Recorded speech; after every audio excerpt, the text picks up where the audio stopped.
கிப்டி, அண்மையில் மதுரையில் நடைபெற்ற மாநாட்டிலே அதிமுக கட்சி முன்னோடி தலைவர்கள் குறித்து பாஜகவினர் தவறாக பேசியதற்கு பதிலடி தராமல் இருப்பது கூட்டணி ஆட்சியா தனித்த ஆட்சியா மட்டுமல்ல, கொள்கை வேறு கூட்டணி வேறு என்பதிலே அதிமுக தலைமை உறுதியாக இருக்கிறதா என்பது குறித்தெல்லாம் அதிமுக தொண்டர்கள் மற்றும் முன்னணி நிர்வாகிகளிடையே பெரும் குழப்பம் காணப்படுகிறது.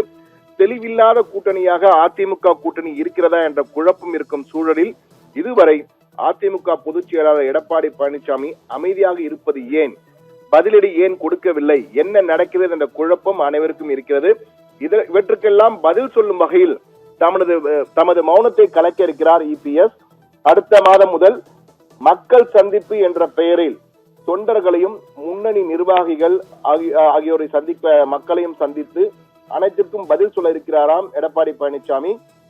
கொள்கை கூட்டணி பற்றி மட்டுமல்ல, ஆளும் திமுக அரசு மீது குற்றச்சாட்டுகளை அடுக்குவது, முன்பிருந்த அதிமுக அரசுகள் செய்த சாதனை பட்டியலை எல்லாம் மக்களிடம் எடுத்து சொல்லி சட்டமன்ற தேர்தலுக்கான தமது தேர்தல் பிரச்சாரத்தை அதிகாரப்பூர்வமாக தொடங்கி இருக்கிறாராம் இபிஎஸ். இந்த எக்ஸ்க்ளூசிவ் தகவல் நமக்கு கிடைத்து தற்போது நாம் அந்த தகவலை கொடுத்துக் கொண்டிருக்கிறோம்.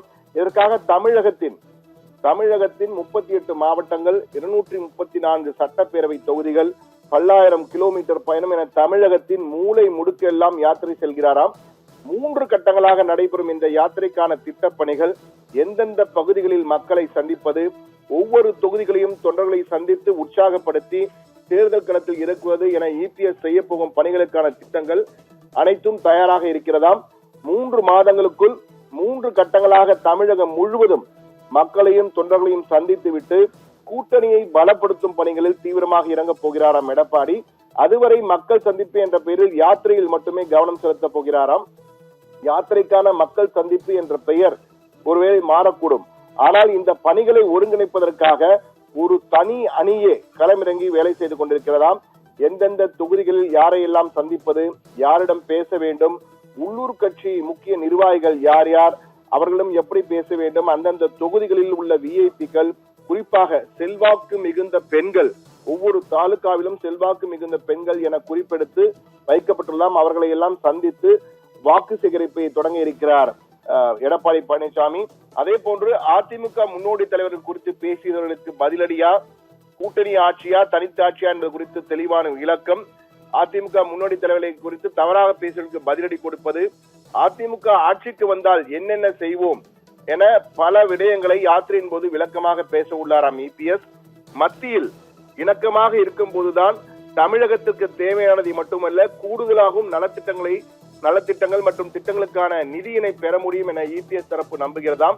எனவே அடுத்த மாதம் முதல் மக்கள் சந்திப்பு என்ற பெயரிலே தமது மௌனத்தை கலைக்கும் இபிஎஸ் மக்களை கவரும் வகையில் பிரச்சாரத்தை முன்னெடுப்பாரா? அதிமுக நிர்வாகிகளும் தொண்டர்களும் காத்திருக்கின்றனர். அதிமுக பாஜக கூட்டணி பலமாக தொடருமா அல்லது உடையுமா? மேலும் பல கட்சிகள் இணையுமா? இழந்த மக்கள் செல்வாக்கை மீட்டெடுப்பாரா இபிஎஸ்? இதையெல்லாம் $1 பில்லியன் கேள்வி என்பார்களே, அப்படித்தான் இருக்கிறது. ஆனால் இபிஎஸ் அடுத்த மாதம் முதல் யாத்திரையை தொடங்க இருக்கிறார் என்பது ஒரு பிரத்யேக செய்தியாக கிடைத்திருக்கிறது.